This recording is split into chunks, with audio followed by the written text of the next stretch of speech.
Hello everyone, welcome back to Video Production 1. Professor Harris here, and today I'm going to give you a front to back how to set up and press record for your video production projects.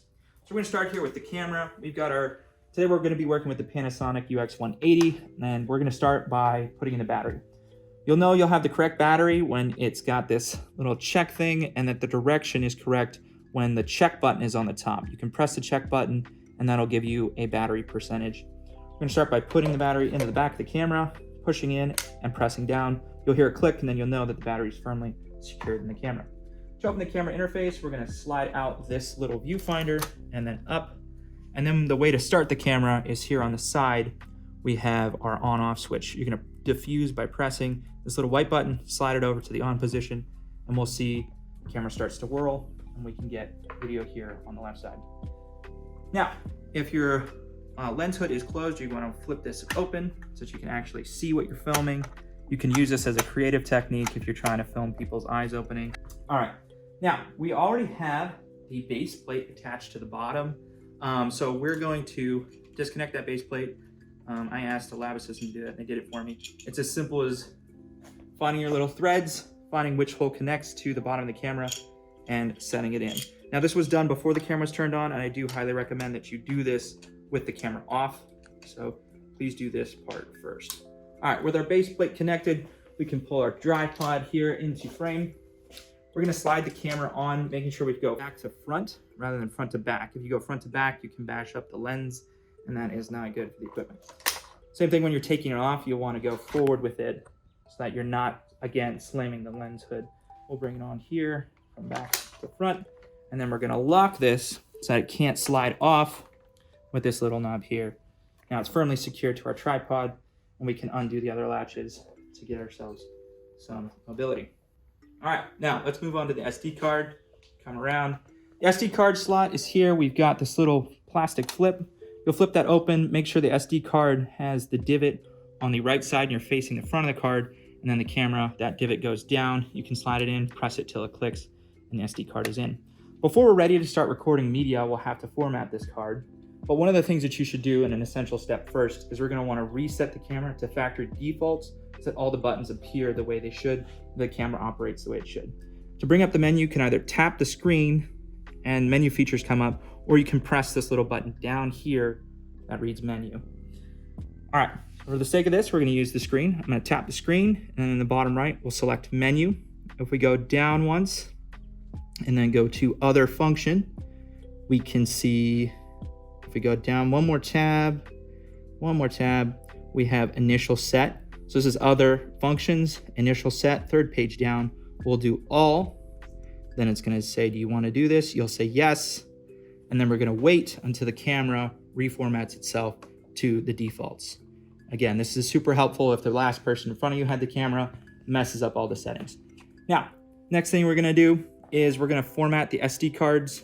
If you get that warning, it says cards incompatible, that is true. I highly recommend that you go and purchase your own SD card. That's a level 6 or higher. The write speed isn't correct with the cards that we have here in the department.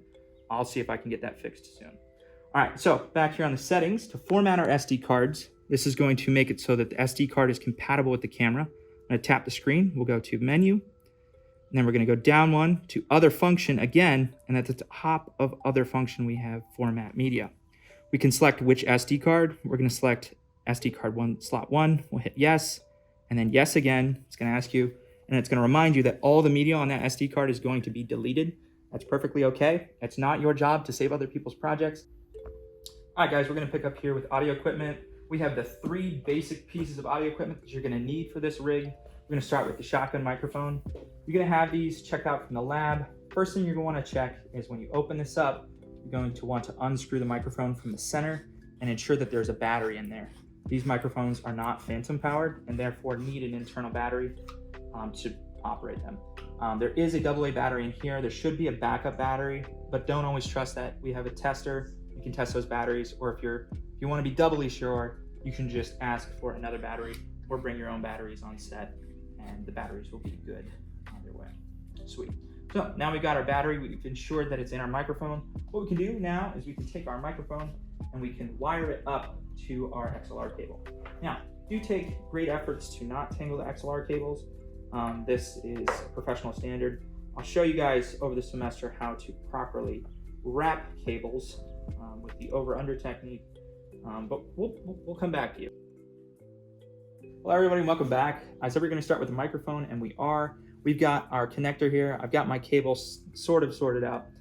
We have two options when we're connecting microphones to the camera. We have input 1 up here on the top right and input 2 down here on the bottom left. For the sake of your productions, you could really do either. I feel like if you went with the bottom right one or bottom left one here, input 2, that's going to, you're going to avoid any entanglement with the cable running over your hand as you're holding the camcorder or filming with the tripod. So we'll come down here to input 2, making sure that our prongs are facing the correct direction, and we're going to slide that in until it clicks. Once it's clicked, you know it's going to be sturdy, it's going to stay in there. Now, I have the rest of my cable here. I'm going to drop essentially what I don't need to the floor. And again, we talked about using sandbags to secure it. If you wanted to, you could drop a sandbag on that excess cable you have to ensure that you're not going to damage the equipment.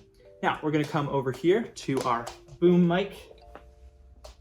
Come down to the handle. We'll take the handle, and you would typically want to unwrap this for the sake of this demonstration. I'm not going to.